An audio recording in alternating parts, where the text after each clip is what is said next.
A sloth, a donkey, and a curious human. Send a prompt and see what they're doing. One hits record with a question on his mind. Two brothers pick it up, see what they find. Corn takes his time, Herman's got the facts. Back and forth, they never hold back. My weird prompts, come on in, that's where we begin. My weird prompts, glad you're here. This episode was generated using artificial intelligence. Please verify facts. My Weird Prompts is a community-driven initiative exploring how AI can fuel curiosity and uncover the fascinating ways our world works. GPU compute for this podcast is generously provided by Modal. Learn more at modal.com. I realized this morning that my left AirPod has officially become a permanent resident of the dark, dusty dimension between my mattress and the wall. It is a design failure we have collectively decided to accept as part of the modern human condition. We spend $500 on technology only to spend 20 minutes every morning performing a tactical recovery mission behind the headboard. It is a classic case of using a tool for a job it was never built for. We are trying to force general-purpose consumer electronics into a very specific, high-friction environment. I am Corn, and today's prompt from Daniel is about the technical divide between sleep-specific earbuds and standard consumer models.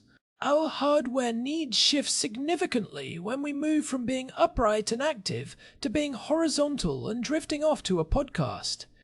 The podcast listener is really the edge case here.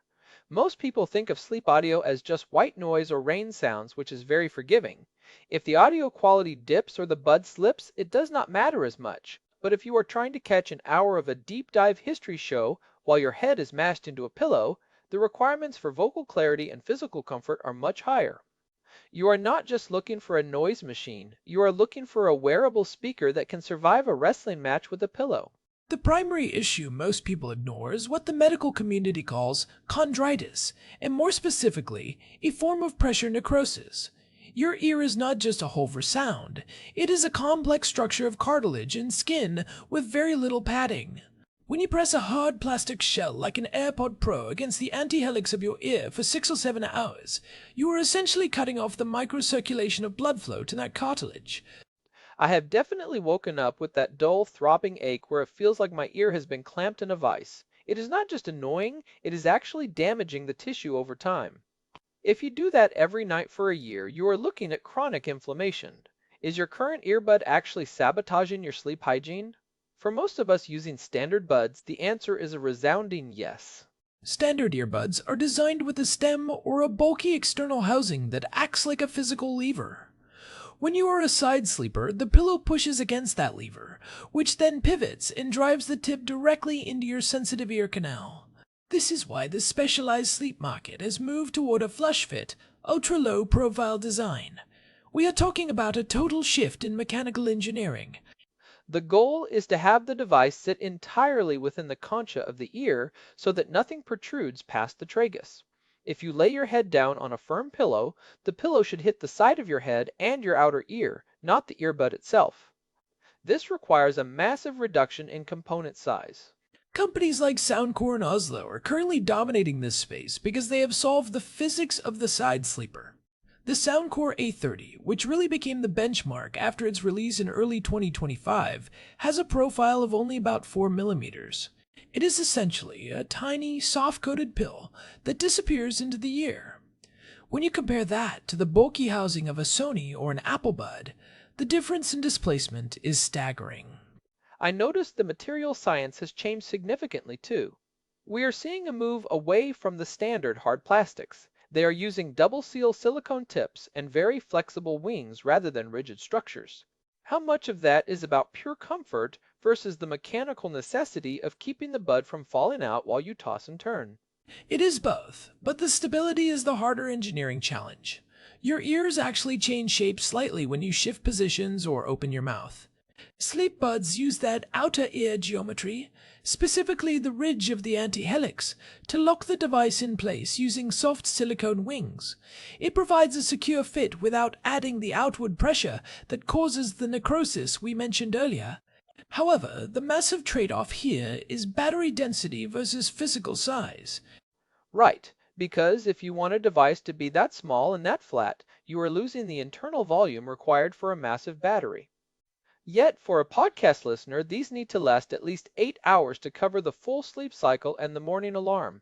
That is the ultimate hurdle.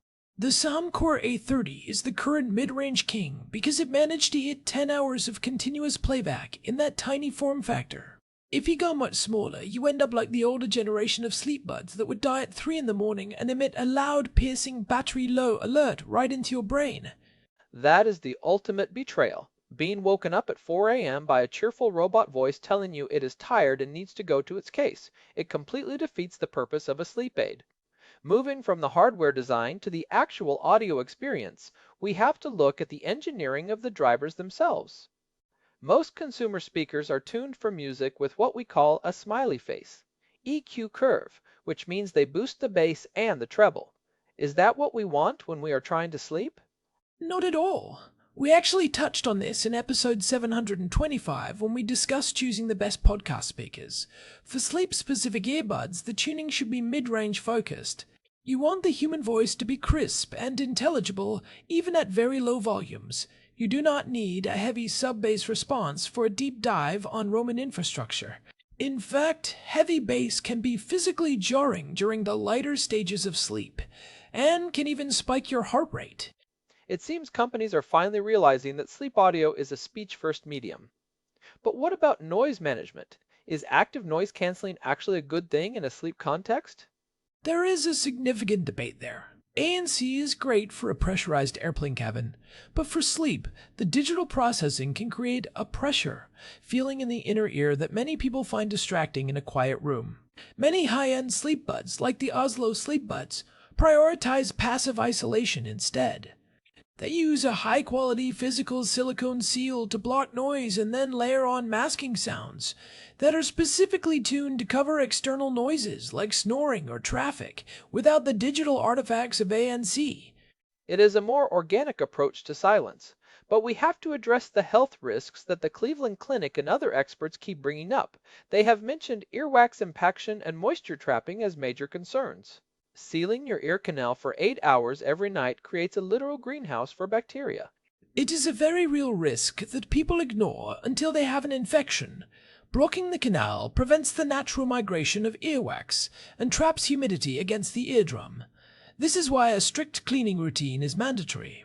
You should be using 70% isopropyl alcohol wipes on the silicone tips every few days. You also need to take ear breaks by not wearing them every single night, or at least alternating ears if you are a side sleeper.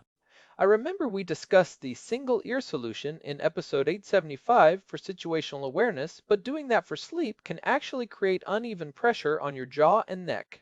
If someone is struggling with their AirPods and wants to upgrade, how do we break down the current buying categories?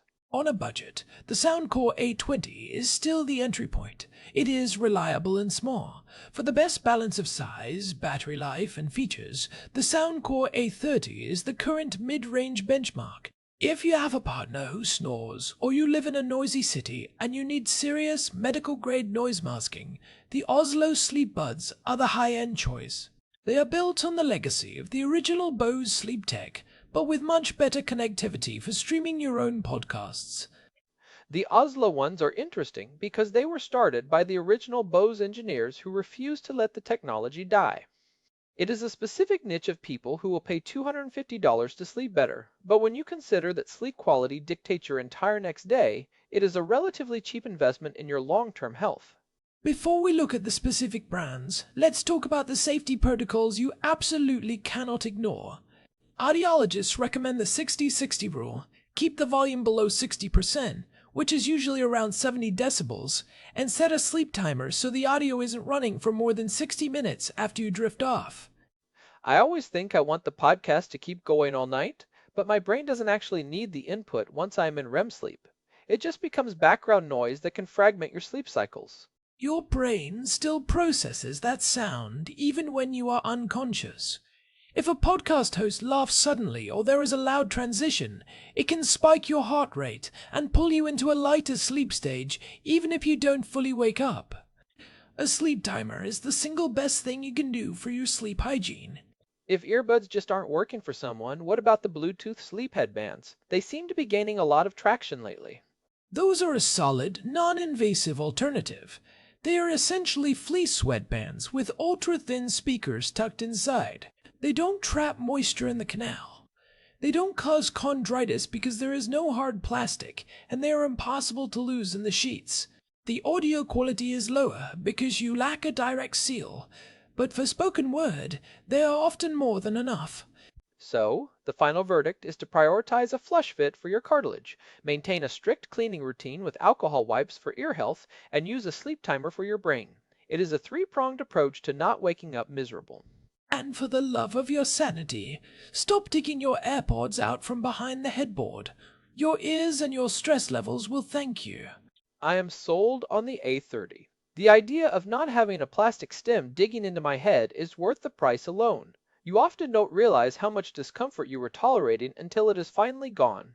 That is the hallmark of good design. It should disappear. In a few years, we will likely see these devices integrated directly into smart pillows or using EEG sensors to shut off the audio the moment your brainwaves shift into deep sleep. I am looking forward to the EEG version. This has been a great look at a very common problem that most people just suffer through. Thanks for the deep dive on the ergonomics and the hardware, Korn. Always a pleasure to look at the intersection of hardware and human biology. We should wrap it up there. Thanks to everyone for listening and exploring these weird corners of tech with us. Big thanks to our producer, Hilbert Flumingtop, for keeping the gears turning and the audio crisp. And thanks to Madal for providing the GPU credits that powered this show. If you find these episodes helpful, please leave us a review on your podcast app. It really helps others find the show and helps us keep the lights on. This has been My Weird Prompts. We will catch you in the next one. See ya. This episode was generated using Gemini Flash 3. Text-to-speech engine was Chatterbox. Thanks for listening to our show, My Weird Prompts, where our thoughts go from slow takes to